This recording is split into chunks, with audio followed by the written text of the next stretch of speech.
All right, this is B class number 6. We did Shorty George. We did some Shorty George today. We didn't go into all the details of the Shorty George. We're going to do that next week. But what I gave you this week was kind of the framework that we're going to use. Starts with a kick on 8, 8 and 1.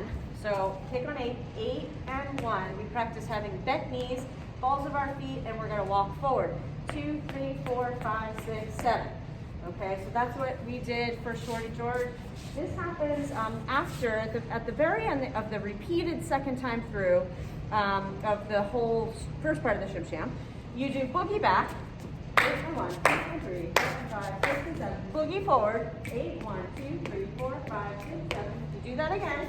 1, 2, 3, 4, 5, 6, 7. Boogie forward again. 8, 1, 2, 3, 4, 5, 6, 7. Then you do boogie back. 1, 2, 3, 4, 5, 6, 7. Shorty George. 8 and 1, 2, 3, 4, 5, 6, 7. Boogie back. 8 and 1, 2, 3, 4, 5, 6, 7. Shorty George again. 8 and 1, 2, 3, 4, 5, 6, 7. And that's the end of the choreography. And then we social dance the rest of the song out. Next week, we'll work on getting your Shorty Georges to look a little bit more like this than just straight. But for this week, when you're practicing at home, because I know you practice at home, you're gonna do just that walking forward. Kick, step, step, step, step, step, step, step, step, with that bent knee on the balls of your feet. Great. Then we worked on swivels tonight. So swivels are something that follows do as part of their swing out. They look like this. We were teaching it just as on the 1, 2 tonight. So 1, 2, 3, 4, 5, 6. Here comes. We've got this twist, twist, triple, step, step, step, triple, and a twist, twist. There is somebody asked in class about if there's a sort of gearing up on 7 and 8. There is, but we didn't really do that tonight. We just focused on that twist on the 1, 2. So we talked about for that twist, you want to have just your normal body position. Your weight is forward. Your shoulders are stacked on top of the rest of your body. You're not sort of shifting anything. You're keeping your normal good positioning. I find it helpful when I'm doing swivels to think about almost like someone punches me a little in the gut, so the center is back just a little bit as I'm doing the swivel. It kind of helps me to dance from my center when I'm doing it. We talked about for follows not having a huge step forward on that one. You're just waiting for that lead to happen, and you're just going to walk forward your normal amount that you would, which means maybe depending on who you're dancing with, could be a very tiny walk forward or just a little more, but not it's hard to do the swivel when you do that anyway. Or a stepping out and not putting your weight over it, yeah.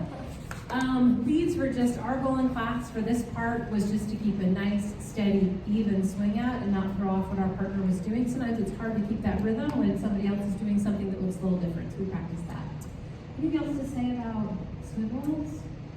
No, I think that was it. Okay. So we got switches. Then we used the idea of that twist to do something called switches, which looks exactly like the swivel that we just taught, a little 1, 2, twist, twist.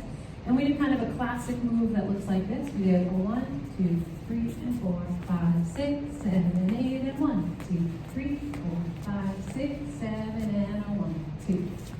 So this is kind of a fun move. It's led and followed in the sense that leads are not asking their partner to come forward. So follows, we showed you one thing that you can do out in the circle. You can do whatever you want. You don't have to do these twists, but kind of a fun classic thing to do.